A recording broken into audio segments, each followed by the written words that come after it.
Howdy, everyone. This is episode 9 of the See Through podcast, a podcast that creates transparency on disabilities and the champions with them. I'm your host, Lance Johnson, and if this is your first time listening in, welcome. Today, you'll be hearing my conversation with Carden Wyckoff. Carden is a 27-year-old podcaster and disability advocate who is based in Atlanta, Georgia. Carden has FSHD muscular dystrophy, which is a genetic disorder that leads to the weakening of skeletal muscles. Around 20% of people with FSHD will need a wheelchair by age 50. But having FSHD doesn't stop Carden from doing her own thing. Carden recently did a trip completely solo to Europe. She also hiked the entire duration of the Georgia section of the Appalachian Trail with the help of her family and a few strangers. So now that I've properly hyped up Carden, you probably want me to just cut this intro stuff short and get into the conversation. So I'll do us all a favor. This episode begins now.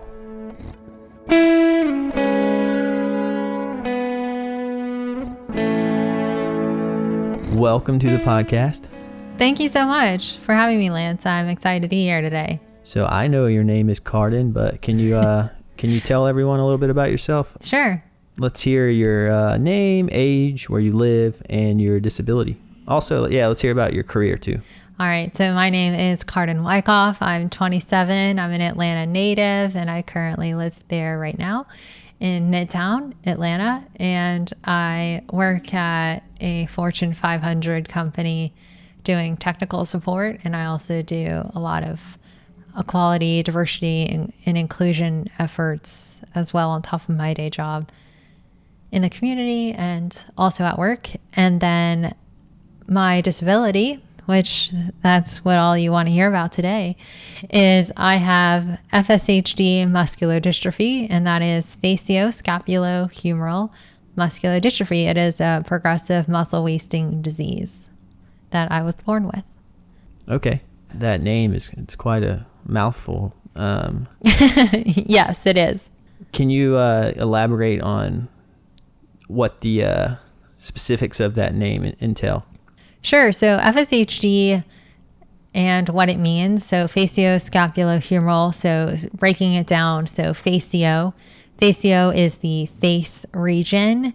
So your oral facial area, and it is meaning that it's the progression is happening in those muscles. And then the scapular, so scapulo is your scapular region, which is kind of your shoulder girdle area.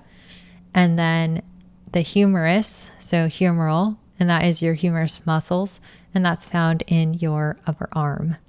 And so those are the primary skeletal muscle groups that are affected generally first in individuals that have been diagnosed with FSHD.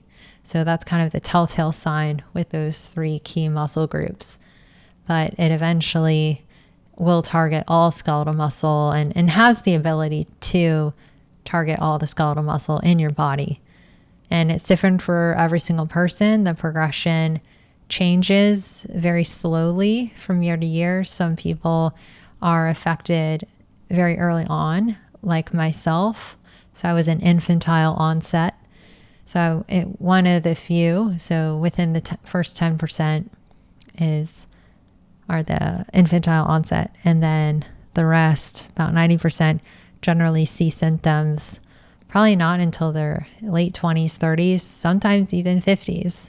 And so they've gone their whole life and been like, well, now that's why I kind of had some trouble smiling or trouble raising my arms above my head. So the way that it shows up from person to person drastically changes. It's highly variable. And how many people are affected by FSHD? There are, to this day that we know of, roughly between 1 and 7,500 to 8,000 individuals, 1 in 8,000 individuals diagnosed.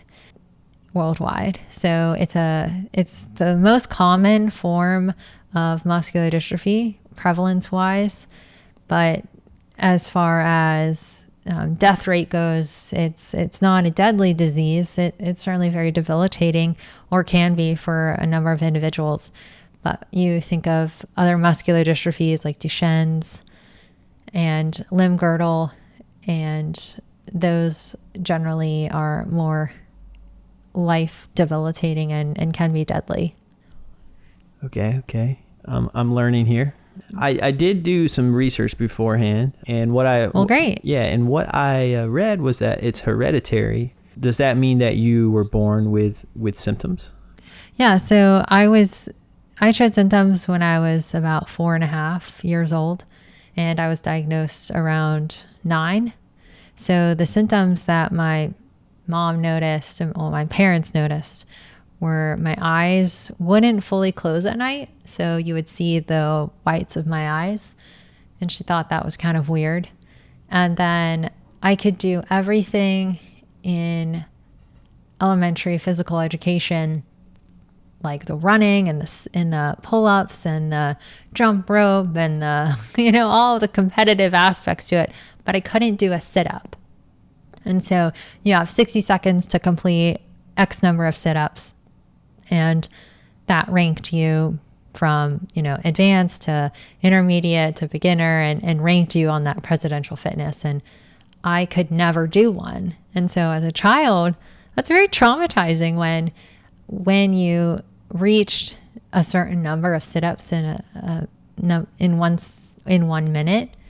It meant that you got your name on the wall with gold stars. So every year that you ranked on this advanced level, you would get a gold star next to your name. And so I could never get my name on the wall. And so, when you're 7, 8, 9 years old, you're like, well, all my friends are getting it, but why can't I? And it was because I couldn't complete the sit-up category. Yeah, I remember doing that in elementary school. Yeah. I can't remember the specifics of like how many I could do. There is a specific amount of like emphasis put on that, on what you can do. But it's also unfortunate because they're defining the criteria as to what is considered physically fit. True. And so they're like, okay, if you have completed 60 sit-ups in 60 seconds, then that means that you're super duper fit, versus if you can't do it because you have a disability, but you can do every other category, there was no budging in those rules. And so I think that was a mindset that was common back in the 90s and early 2000s, probably even earlier as well, right? Defining what physical fitness looked like and how you should look like. And that has changed. 100%. Yeah, I wonder what do you know how it's changed? I was just about to ask. Like, I wonder what it is now. Well, from an elementary school standpoint, I think it's more well-rounded in terms of how they're doing fitness and activities. They've certainly gone away with, at my elementary school, that presidential fitness, painting your name on the wall. And you see a lot more adaptive type of fitness. So they have like adaptive yoga and chair yoga and, other things that don't require certain muscle groups or a certain level of exertions, given the fact that not every child created in this world has the ability to be a runner or a jumper or a push-upper or a sit-upper. There's physical limitations, and that's not something that the child can control all the time. 100%. Yeah, and the last thing you want to do is like de-incentivize being active, because there's so many ways you can be active. So yeah, definitely. when you say like these are your exercises, it puts it in a box. And so yeah, I'm glad that's a change. It's something I haven't thought of that. I haven't thought about doing sit-ups and the mile and the run and all that in a long time. But yeah, the mile run, the pull-ups, the push-ups, the sit-ups. was all part of it. Okay, so it sounded like you found out, you said around the age of 9? So I showed symptoms around 4, and they continued to progress and continued to just be more prevalent when I was in elementary school. And so we went from doctor to doctor to doctor until finally I was 9 years old, and we found a physician up in New York. So we traveled all the way from Atlanta to New York to be diagnosed and then tested, having my whole family tested. And that's when we got the confirmed diagnosis for myself. You asked if it was hereditary, and yes, it is hereditary. However, there's a small percentage of individuals that have spontaneous mutation. And what that means is there's no familial history. So I am that special snowflake. That is a spontaneous mutation. So all of my family members have been tested, and none of them are carriers, and none of them are affected. And it's a 50% chance that it would have been passed on if there was a carrier. So the fact that neither of my parents are carriers means that it was spontaneous. So it's because my parents aren't carriers as well, that means also that my grandparents were not carriers. And it also means that their brothers and sisters would not be carriers as well, because I guess it depends on brothers and sisters. But yeah, from my parents to my immediate grandparents. That's really interesting because RP, what I have, retinitis pigmentosa, is hereditary. Mm-hmm. Yet, in terms of like the family tree and history, as far as I know, and as far as my mom knows, my mom has RP. So I inherited it from her. But as far as my family knows, it started with her. So, and you're right. It's the same statistic with me. It's 50% hereditary. So it does seem a little fishy that, no one else had it. So maybe it was I don't know enough, so I don't want to like throw it out there that, it was spontaneous like that. But maybe a similar situation was with my mom. Yeah, who knows? I mean, that's the crazy, wacky world of biology and chromosomes and what they're doing. There's so much happening in cell splitting and chromosome splitting and joining and merging when you're being created in utero. And so who knows? It's open to a million different reasons why certain things happen. 100%. And you're currently a wheelchair user. At what age did you make that transition?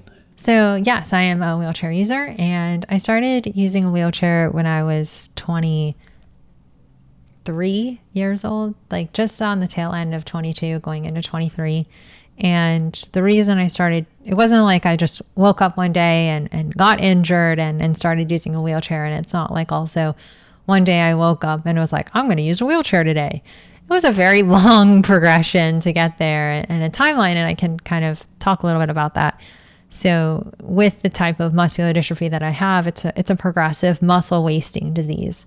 So what that means is over time, your muscles are being basically deteriorated and are being converted into fat. And your body is like, your own genetics are doing that. Your own body is doing that because for FSHD, there's an expression of a toxic protein that is destroying muscle in my body. And so that toxic protein is needed for regular individuals to help break down muscle and help to restore and rebuild the muscle. So it's all part of that breakdown and rebuild. But for me, my protein just continues to stay on, and it continues to be detrimental to the muscle fibers, and it just destroys the muscle essentially. So through that, like I have no stopping I have no ability to stop that. So, because there's no cure or treatment at this moment.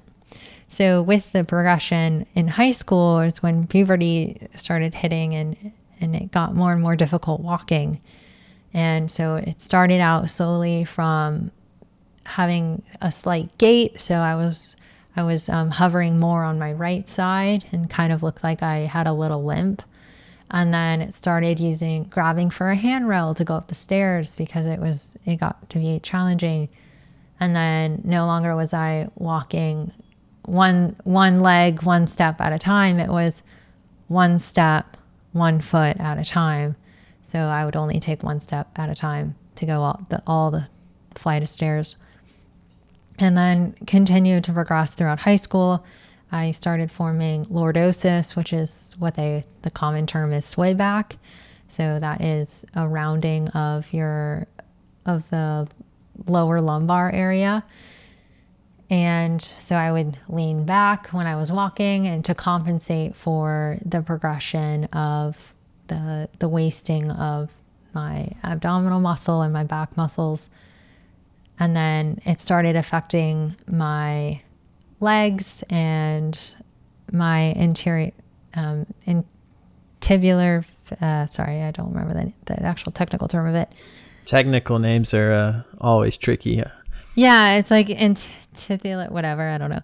But the muscle group that controls picking your feet up, that is also a very common muscle to face the progression. And so no longer could I pick up my feet very well. So that's called foot drop or drop foot. And so I started using leg braces. So I purchased a set of leg braces in college called AFOs. They're ankle foot orthosis, and it's carbon fiber that wraps around, and they come in all different shapes and sizes, but the kind that I had, it strapped around Velcro just under my knee, and then the carbon fiber brace would run down the back of my calf, and then it's like a shoe insert. So there's a carbon fiber shoe insert. So it's the solid piece of carbon fiber that created basically a 90-degree position so that my foot would stay up, essentially, so I wouldn't trip when I would walk because I couldn't pick up my feet. And so when those braces no longer were sturdy enough for myself and I kept tripping and falling all the time, I kept snapping those carbon fiber braces because I would fall and they would snap in half. And then I made the decision out of college to purchase a scooter from the recommendation of my doctor. And I bought the scooter, and it sat in my house for 6 months because I was like, I don't want it. It's ugly. I'm 21, 22 years old. And I have to use a scooter, like this 3-wheeled, like grocery cart type scooter. Like, it is not cute. I'm a young millennial and I don't want this thing. It's not fast. It looks very like grandma style.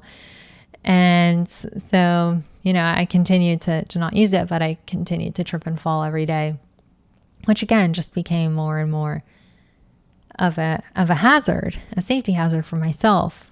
And because at the time where I was falling, I then couldn't get up independently. So that was also an issue. So I would be stranded. Basically, I'd have to call for help wherever I was. And sometimes sat on the ground for 2 hours until someone could come and get me. And so at that point, the ego, you have to put the ego aside, and it's like, all right, well, let's take it for a spin. So I took a spin on the granny scooter, as I called it. But I remember that feeling of freedom as soon as I rolled down the cul-de-sac in my neighborhood. It was so freeing because it felt like running again. I was a huge runner in high school, and my earlier years of high school, not so much my later years.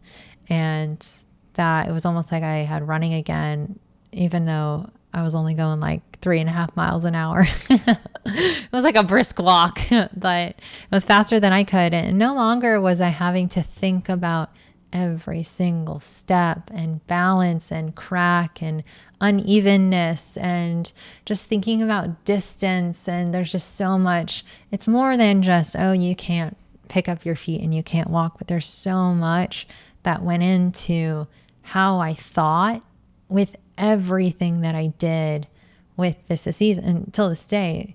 Not as much now that I use a wheelchair. And then using the scooter, again, I was like, I'm a young millennial. This isn't doing my needs and my ability to hop curbs, be an advocate in the community for the built environment, and it tipped over a lot because I pushed it to the limits.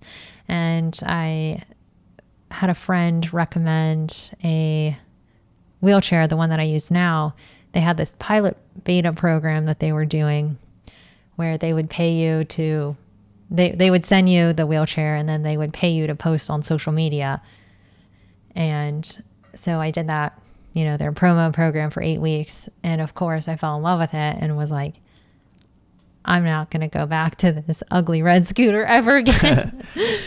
And so I've been using. What was the name of that company that you did the promo for the wheelchair? Sure. So the name of the company is called Will, WHILL. Okay. And I have the Model M, as in Mary wheelchair. They no longer have that specific model anymore. They've moved away from the medical model, which is that's what the M stand for, was medical model.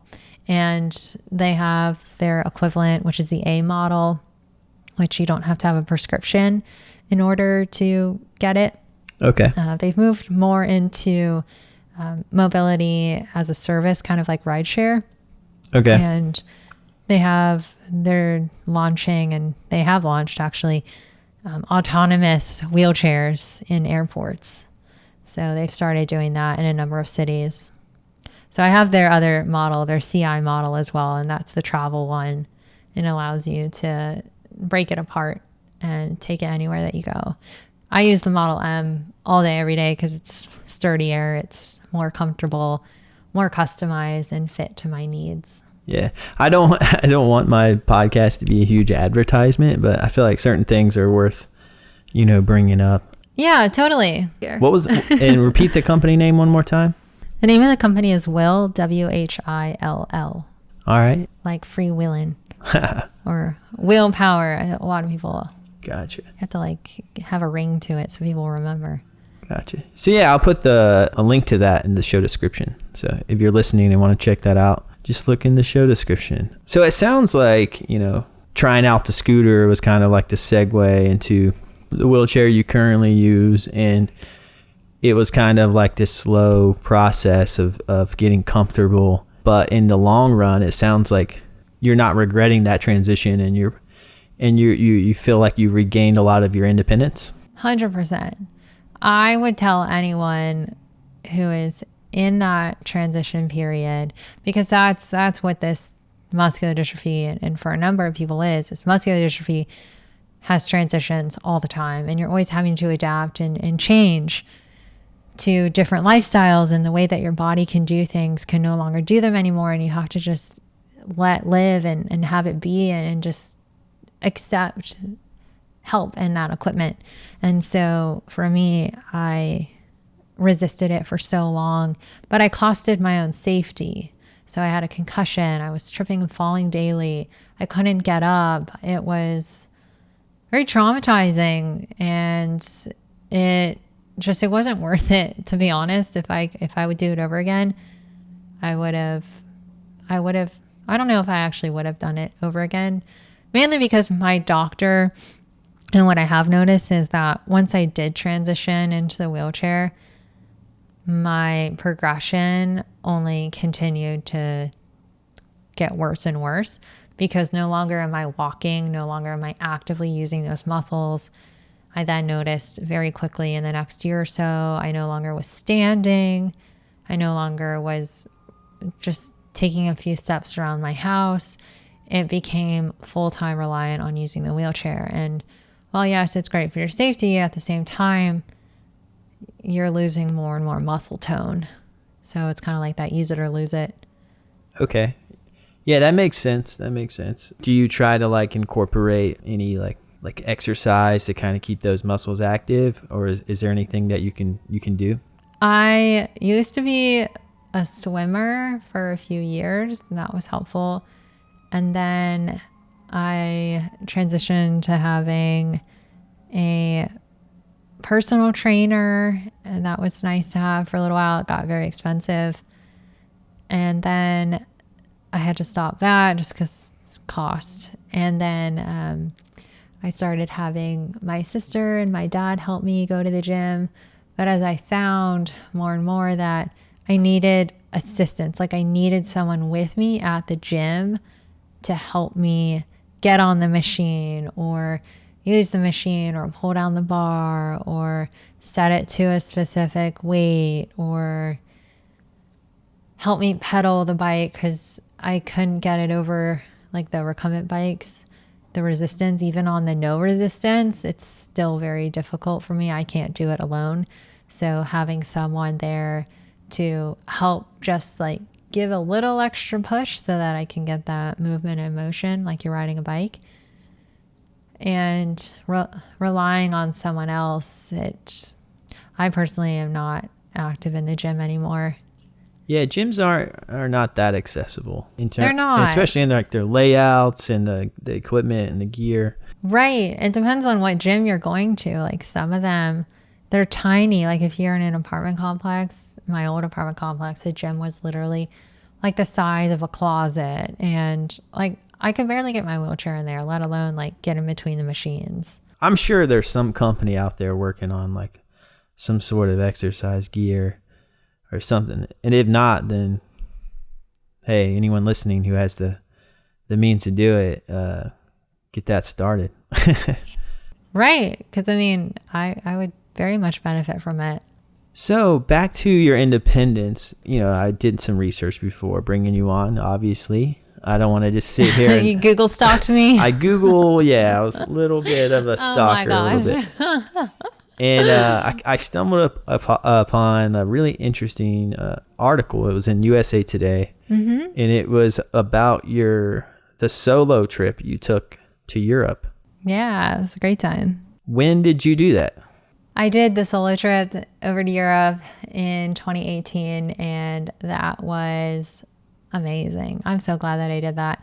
Mainly because, and I'll tell you why I did that, it's because when I was in college, I never did a study abroad trip. And the reason I never did one is because I was still walking, barely walking. And I couldn't really walk more than maybe 200 feet. And then it would be like, okay, it's time to sit down. And when you're going abroad, it's a whole another game changer and you're with a group. And I was like, I'm not getting a scooter. I'm not getting any type of walking assistant. There was the ego there. And a number of those study abroads have you go doing like wine tours and architecture tours and stuff like that. And that just required so much walking. And Europe is highly variable in its accessibility. So it just wasn't feasible for me. So my study abroad, I did it on my own times and my own terms. And I went to the own places that I wanted to. Sounds better. It was so amazing. So what does every millennial do when they get out of college and they get kind of bored? They have this midlife crisis and jet set across to Europe and go abroad. Did you find yourself? That's what I did. Did I find myself? I will say I didn't necessarily find myself, but what I found was a whole new world of what accessibility looked like in the built environment. And during that time, so I was 24-ish, going over to Europe. And I was still pretty new to using a wheelchair full time because I was still kind of in that phase, like 22, 23, 24. I was still in that phase of, okay, I transitioned from a scooter to using a wheelchair, but I was still kind of walking around my house. I would really only use it when I would go out. But then it started turning into more like I was using it more around my house, but like I was still like standing to take a shower. So I just had such a highly variable range of what I still could do in terms of standing and walking and moving. So it's not like I'm paralyzed. It's just, it gets very tiring and exhausting. And then eventually you lose the muscle groups so that you literally just like, I would just collapse under my feet because I couldn't stand. I didn't have that stability.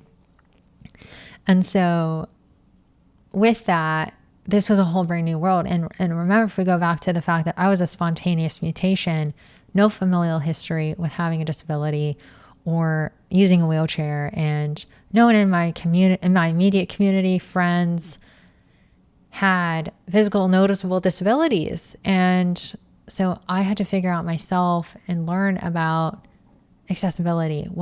How does an elevator work? How do different places bring accessibility into the built environment? And the best place to find that is in Europe, because they're so creative, because the countries are so tiny, they don't have a lot of space, and they still need to provide access to their customers.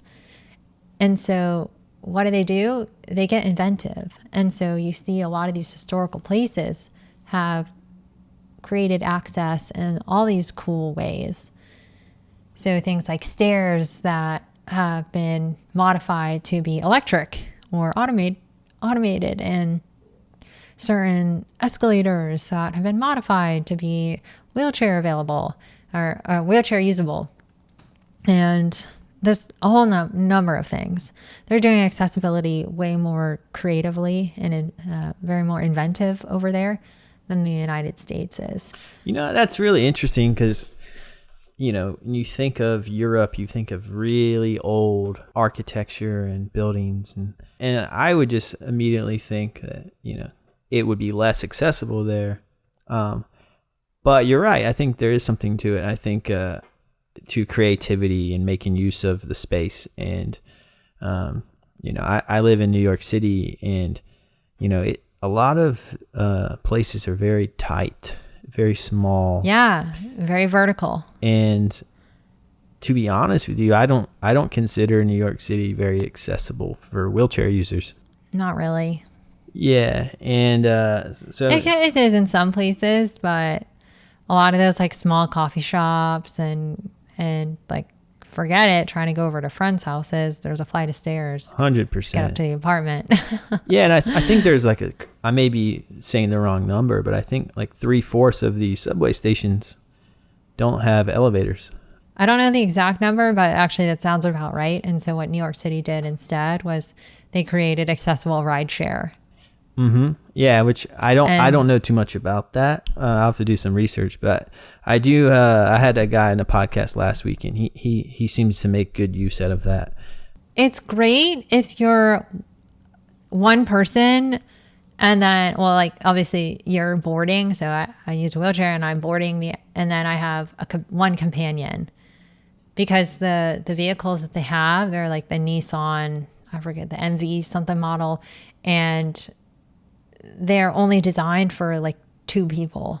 So if you have a whole group of people, which I have family in New York, so I go up there often, and you have to take multiple Ubers to get to where you need to go, because I can only go with one other person, and then you can't just get a big wheelchair taxi or a big wheelchair Uber and pile 10 people in there. It's only designed for one other person.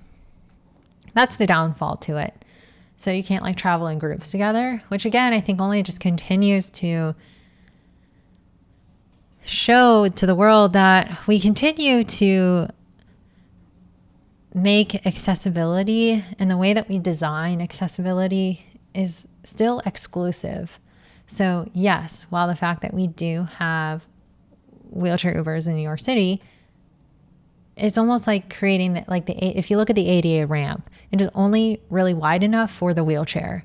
It's not wide enough to have 5 people alongside you going next to you, walking up the ramp at the same time. That's not possible. It's single file. So you have this experience where, okay, I'm going to go take the ramp, and then, okay, I'll meet you up at the top. I'm going to take the stairs. And so you have this exclusive experience and this disjointed experience. And you see that with the rideshare as well, in the vehicles that they chose in New York. And I'm not blaming New York or any particular city or state.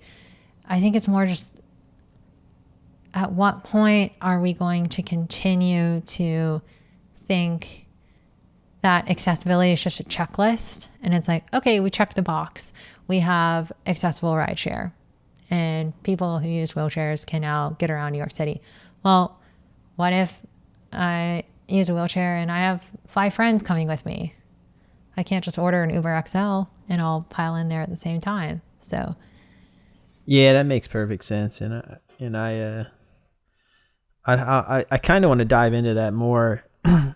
Maybe on a future episode. Maybe I can get someone with the city on to talk about what they're doing. That'd be interesting. that'd I be think. cool. But yeah, let's go back to your solo trip, because you were just talking about the opposite. Being in New York with family, booking multiple Ubers to get around, and when you're traveling solo, you don't have that the help there, and. Mm-hmm. I think I'm afraid to travel. Would be afraid to travel alone personally. So if I was if I was a wheelchair user, I'd be even more kind of nervous to do that. Like, was it an easy thing to kind of dive into, or like, did you have any hiccups along the way? Do you have any advice for someone out there who is a wheelchair user or has a disability that wants to go on a similar trip? I will say that I am very ambitious and I've always just been kind of this independent, like go-getter attitude. Don't let anything stop you in your way. So I've always had kind of that free spirit vibe. And for me, I just woke up one day and was like, I'm going to go fly to Europe. I'm going to go for 8 weeks. And it was less than within a few weeks, I was over there. And I told my mom, I was like, I'm going to Europe for the month of July and August. And she was like, what? No, you're not. And I'm like, yes, I am. You can't stop me. And she was like, well, send me your itinerary. And I was like, I don't have an itinerary. I'm just going to go. So I had a one-way flight. I did have hotels booked because I had the cities that I wanted to go to. I just didn't know where I wanted to go in them. And I just let it happen. And I let a lot of locals guide me to where I should go. And that was the best experience. I would say for me, given my physical state, I still, I can still dress myself. I can still feed myself. I can, when I was in Europe, I could transfer laterally with, if I'm sitting on my wheelchair and I'm transferring to the toilet, I could transfer with about an 8-inch difference in height, and that's pretty significant. So for me, I still had that strength to be able to do that because I know in Europe, I didn't know what the toilets were going to be like, and that was a whole nother mindset shift was what the accessible bathrooms look like. So in the United States, I'm so used to grab bars being parallel with the ground. So they are right next to the toilet and they extend, I think it's a certain amount of, I think it's 2 feet away from the toilet or from the toilet in length. And then there's a grab bar behind. But when the first city that I got to, Dublin, the grab bars were at an angle.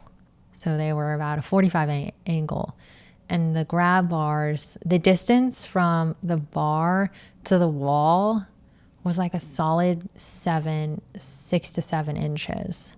So I could literally fit my whole head in between the wall and the grab bar. And for me in the United States, that grab bar is, maybe 2 inches from the wall.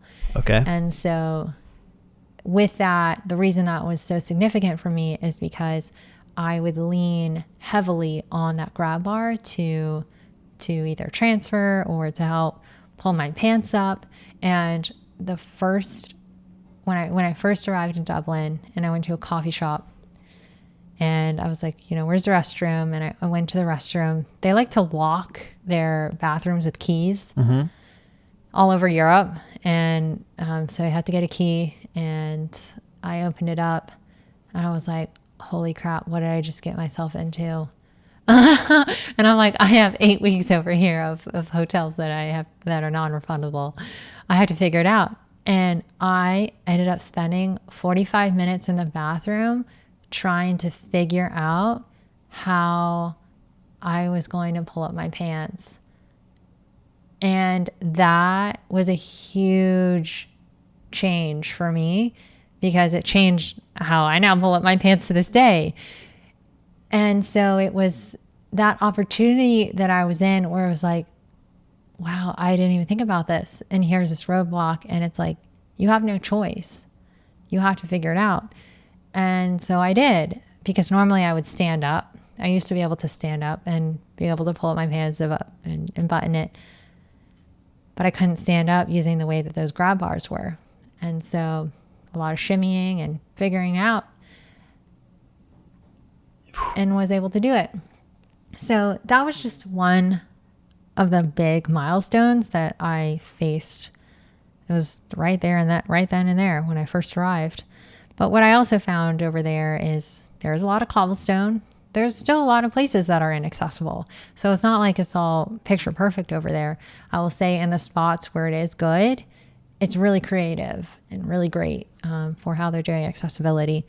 I relied heavily on the power of human kindness. And I can tell you how many times people lifted up my wheelchair and helped me to get into that restaurant, to help me get into that coffee shop. And the feeling of community over there in Europe, I just thought was so different from the United States. I think people over there, they seem angry, especially like in Paris, they seem angry, but I got the most help in Paris for random people just saying, wait, so how do you plan to get into that restaurant? And I'm like, now I guess I can't get into it. And they're like, no, we'll get you in here. But I also faced common occurrences where restaurant hostesses and owners will say, I'm sorry, we don't have a ramp. We don't care. So it kind of it varied from place to place that I was at. But I will say overall, just the power of human kindness was really amazing. And it was almost kind of like you have like this guardian angel with you all the time when I was over there. And I was very thankful to have that because it was an enjoyable experience overall. It was not easy by any means, not having any help like with you at all times. And it's just this, but I thrived in that environment and that mindset of active problem solving. And it allowed me to come back and be able to just be more adaptive and open and realize that anyone really, you just can't be stagnant and static in the way that you do things. It's important to change it up. It allows your brain to grow and allows you to grow as well. Yeah, the power of human kindness, it always surprises me because, if you watch the news or listen to the news, it's all the negative, and it can steer your head into thinking that no one's going to help you. The world is just full of hateful people. Yeah. And of course, like that. There is, some hateful people out there for sure. But for the most part, I think, if you put yourself in a vulnerable position, I feel like most people will have the natural kind of instinct to help out, Definitely. It reminds me of the first guest I actually had on the podcast is a filmmaker. Her name is Alex Blaschek, and she went to the Shetland Islands to film a documentary, and she had very similar experiences where she got there and people from the town, they invited her into their home to do interviews and had wheelchair ramps, and if they didn't, they would all kind of pair up, to kind of assist her and help her maneuver easily. That's so nice. And that's really great how they had that. So yeah, I think that's awesome, and it's good to know, good to hear some things like that. And I will say the highlight of Europe in terms of getting around, because it's not like there's wheelchair Uber over there, and very few cities have accessible taxis. So London is really great for accessible taxis. A lot of other cities just don't have it at all. So I relied heavily on buses. The buses in every city that I went to were fully accessible for wheelchairs. and the way that you boarded the bus was different, and how the ramp came out was different for every city. But the bus systems are really awesome over there. The trains are highly variable, so not all the stations are accessible, and not all the platforms are accessible.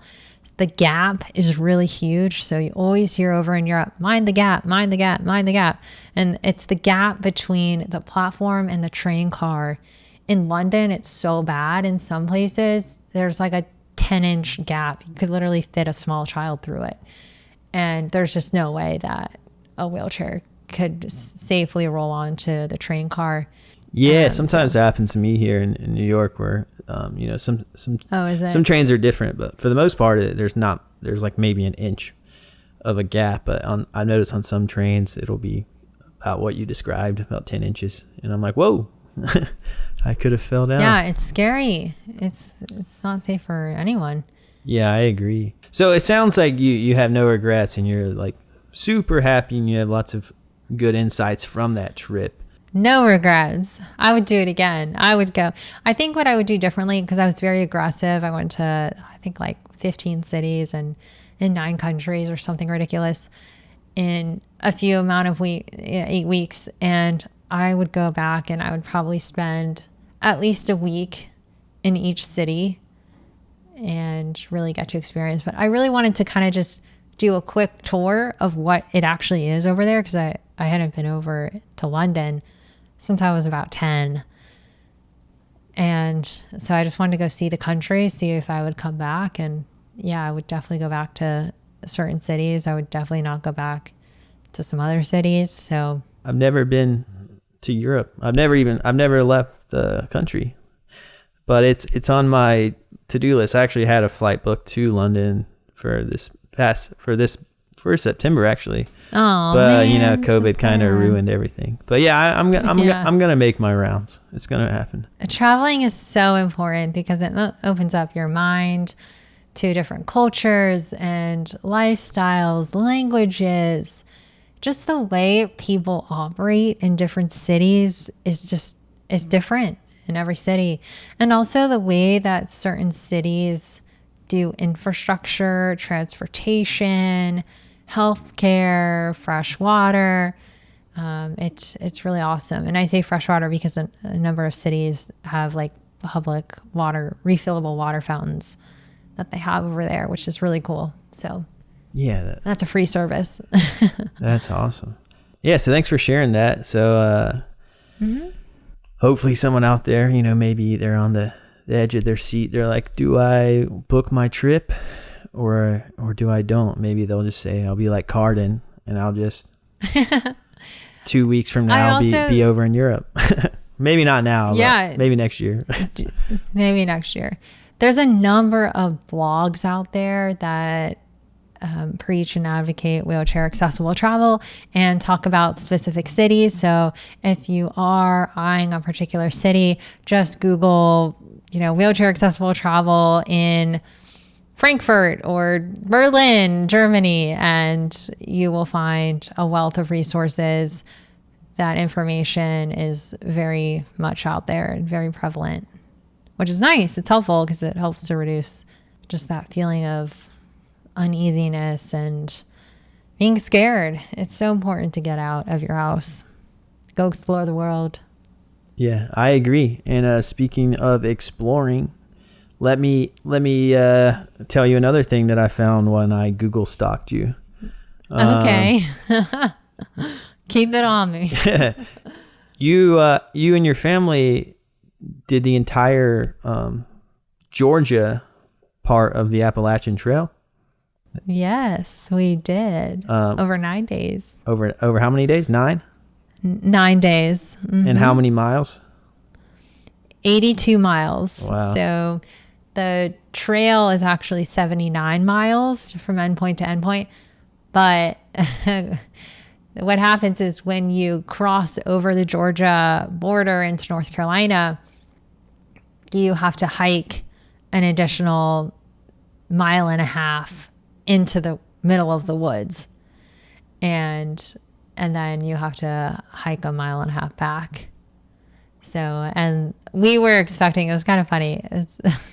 very, it was really funny. So at this milestone, so at the Georgia, North Carolina border, we were expecting like a big grand finale and like fireworks and like a huge sign and, just like a celebration. And we were hiking and we were like, we got to that 1.5 mile mark and we got to the border and we were like, wait, I think we missed it. Did we take a wrong path? And it turns out on a single tree, there's this tiny little like wood carving post that someone just randomly carved out, probably with like their with their carving knife, and it just says GA/NC. And it's this tiny little like 4-inch sign, and that we made a huge celebration out of it. That's funny. Yeah. For those listening who maybe are not that familiar with the Appalachian Trail, it's a trail that runs from Georgia to Maine, I think. Yep. Yeah. We got that right. And I've always wanted to do it, but it's a huge commitment. You got to book off a lot of time. Takes like anywhere from 4 to 8 months. Most people complete it in about 6 months. So if you're going to do it from start to finish and do it, take off half a year. Yeah. And then, I have a retinitis pigmentosus, so my night vision is horrible. So, that kind of... Oh, you don't hike at the night. Yeah, I know, but I think what would worry me is like it would be getting sundown and like building camp and like, things like that. That makes sense. Would be problematic. So I just would I could do it if I had someone there with me, I think. Or maybe I should just pull a U and just go solo. Have someone piggyback you? Yeah. No, never go solo hiking. No, don't do that. That's just dangerous. I wouldn't recommend that for anyone, to be honest. Only if you're like super duper extreme level sport. Hiking, you should definitely do that, at least with another companion. Yeah, good advice.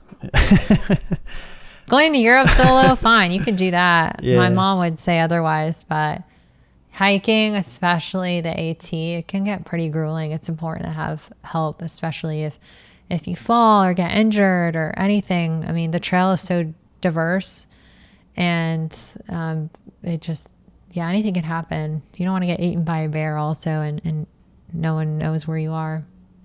Very true. And so backtrack a little bit. You said that you were piggybacking on people's backs.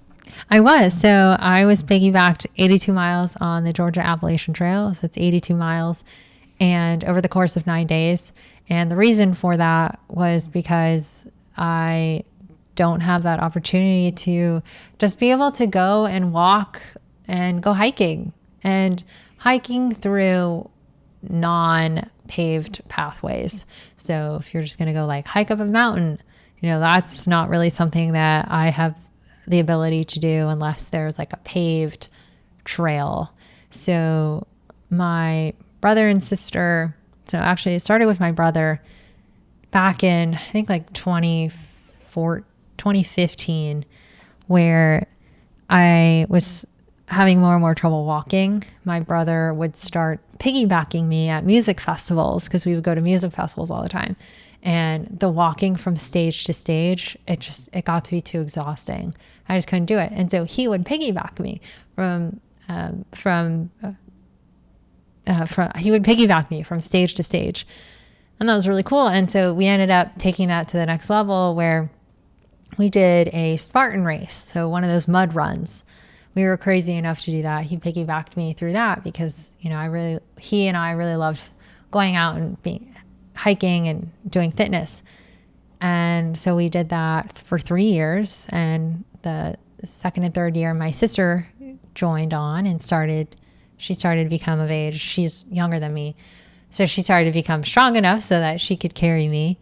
And then we had a friend of mine from college who's an outdoor adventure entrepreneur. He has a company, and he was like, Carden, what the heck are these mud runs that you're doing in on piggyback? That's crazy.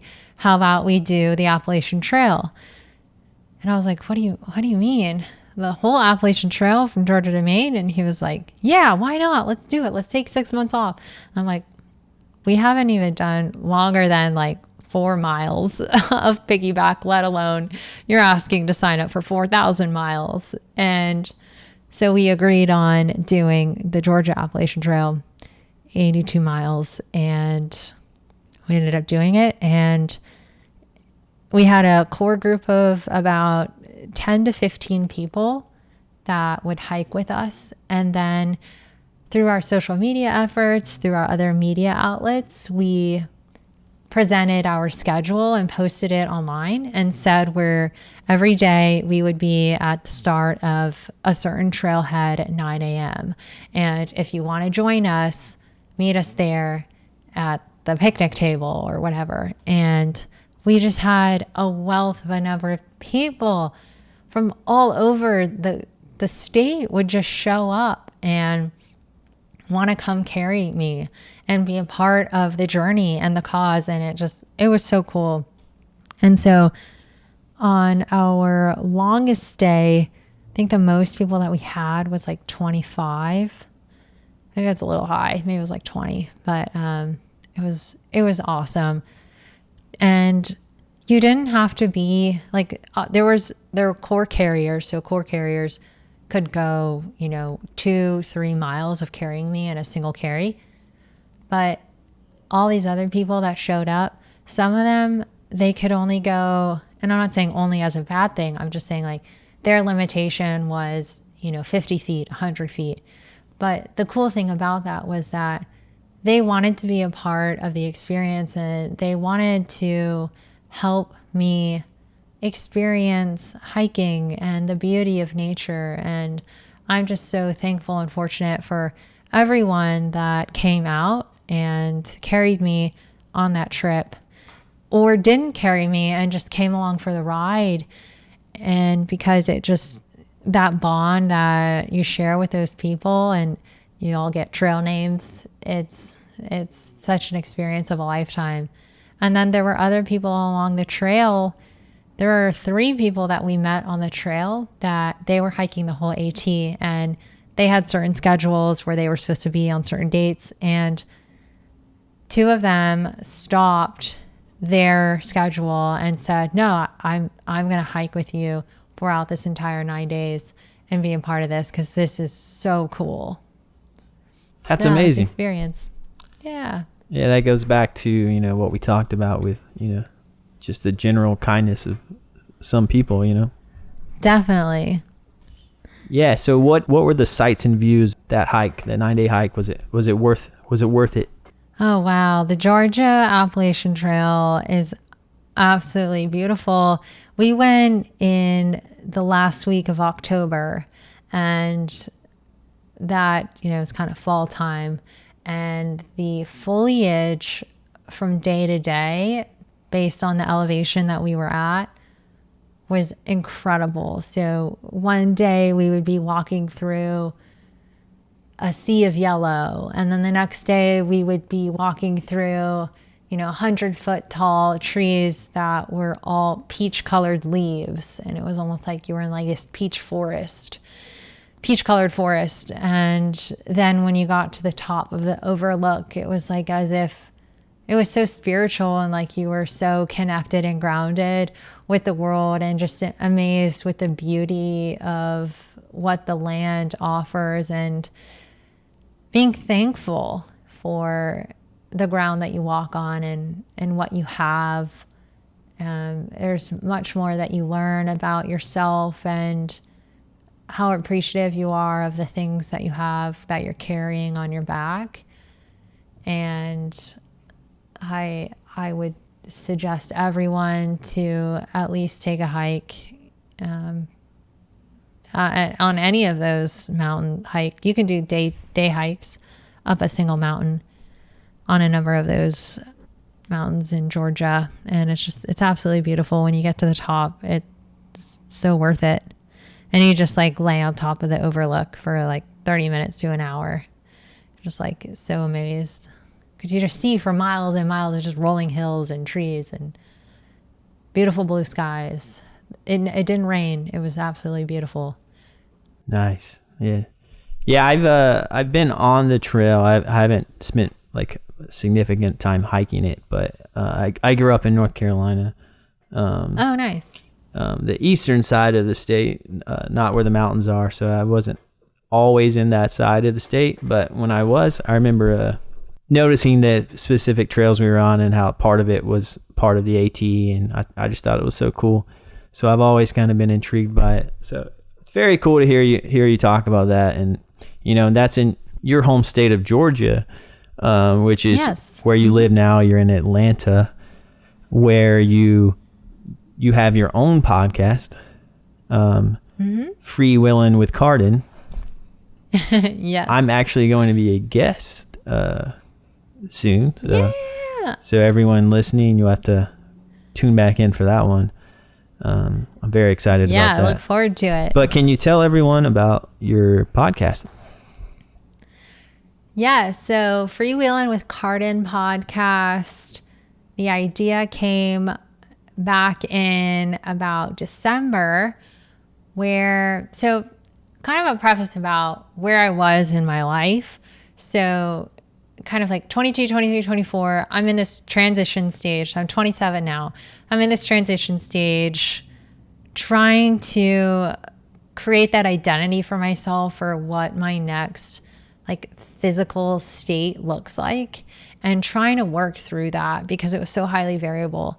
And so then what I did is I jet set it across the world to really understand what the world offered in terms of accessibility. And I came back and I blogged about it, and I talked about accessible travel and different cities and their accessibility. And prior to that, we did the Appalachian Trail hike. And then the year before, we were doing the Spartan races. So I was running on such this high of fitness and like physical aspects of what I was doing, and then learning and digesting all of what the world has to offer for accessibility. And I was like, okay, I'm a very Aries dominant type of personality. And I'm like, all right, what's that next big adventure? And I thought a lot about how I would continue to convey accessibility and helping to bridge that gap so that no one really has to go through what I faced. So being that spontaneous mutation, not knowing anything about adaptive equipment and wheelchairs and accessibility and just this whole nother world. And so I wanted to create a platform for that change. I just didn't know what I wanted to do. But a coworker of mine, things kind of just like happen as they're supposed to happen, is what I kind of always believe. And that a coworker of mine posted on LinkedIn about she was starting a podcasting course. So she was a former radio host, broadcast journalism type person, and was starting her side business on podcasting. And she DM'd me and was like, Carden, you should do a podcast. And I was like, sure, why not? So I ended up taking her course, her 8-week course, and it was just, podcasting 101. And I learned about, all from the idea creation behind it, creating that idea and that strategy, all the way from learning about microphones and sound editing and this whole new world of that I now like to think I'm semi-okay at. And then I launched it in March 1st. So I took the course in January and finished it up in March. And then I launched the podcast, because it's important to just launch it as soon as you get out of any kind of course. It's kind of like doing your homework, like completing the certificate, right? You have to actually turn in your work. So I launched the podcast, and it went from there. And the goal again was, I'm a wheelchair warrior, disability advocate, and having a disability has all these ups and downs, and it's unknown and it's mysterious and it's frustrating. But learning and sharing stories of people with disabilities, kind of like what you do here on your podcast, is just opening up the world to different disability champions and talking about stereotypes and stigmas and the journey that they're on, and learning about adaptive equipment and how different cities are doing accessibility, how the workplace is being defined, and how people with disabilities are being portrayed in the media. So all these different topics, we talk about disabilities and accessibility. And so I invite guests on and they share their story of the disability that they have, or it's not necessarily specific to people who have disabilities, but it's, family members, caretakers who have family with disabilities, or people that have started a disability owned business. And I share topics about disability inclusion and advocacy. So I'm on that like change maker side of things, because that's really how I operate. It's just like problem solution all day long. Awesome. Yeah. We our podcasts share a lot in common.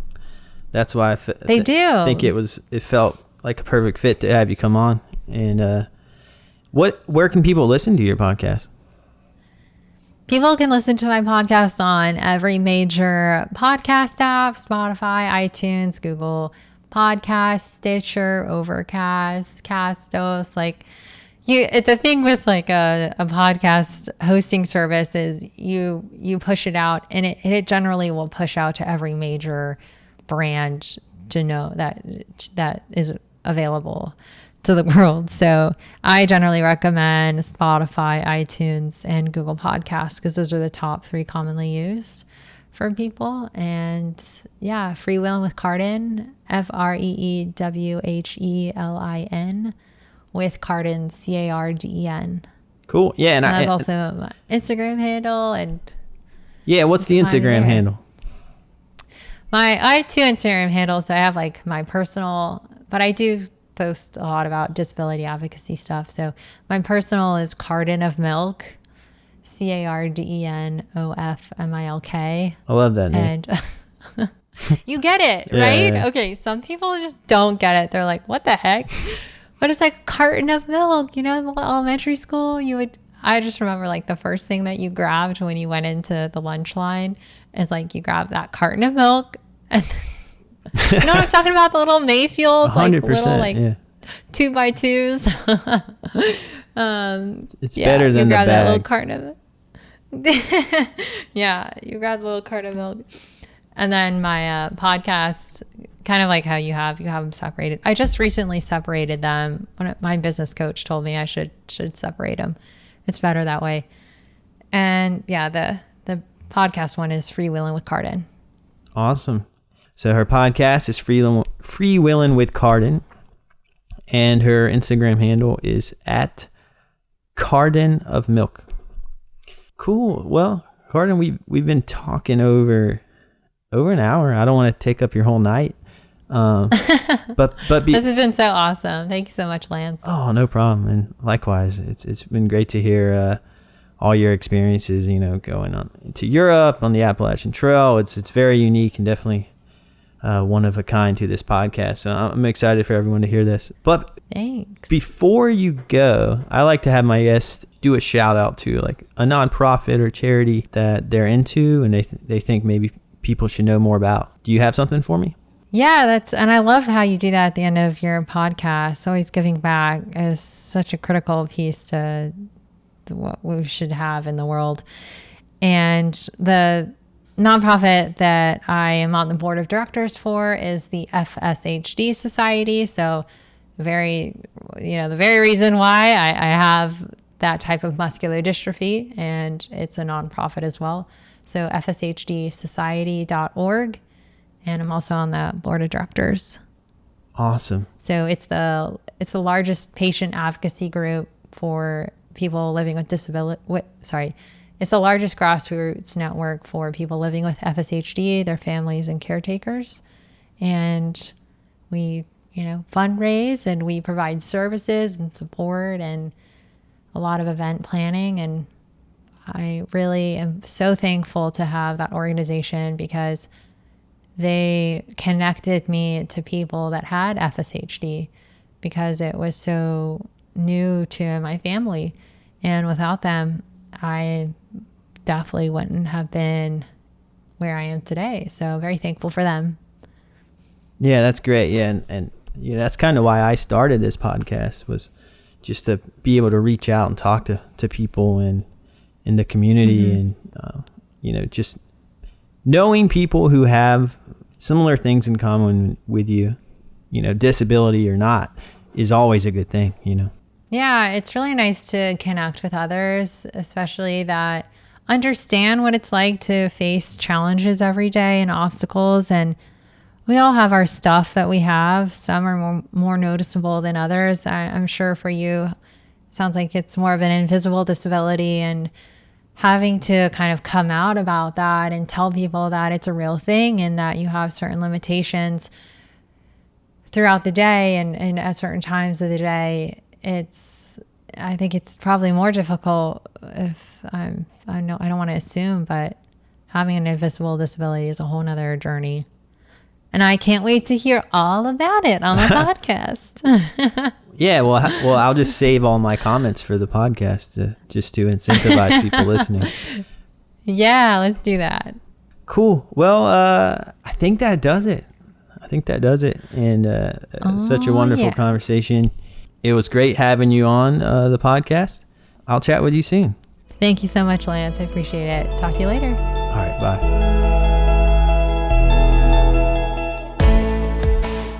Well, that's it for episode 9 of the See-Through podcast.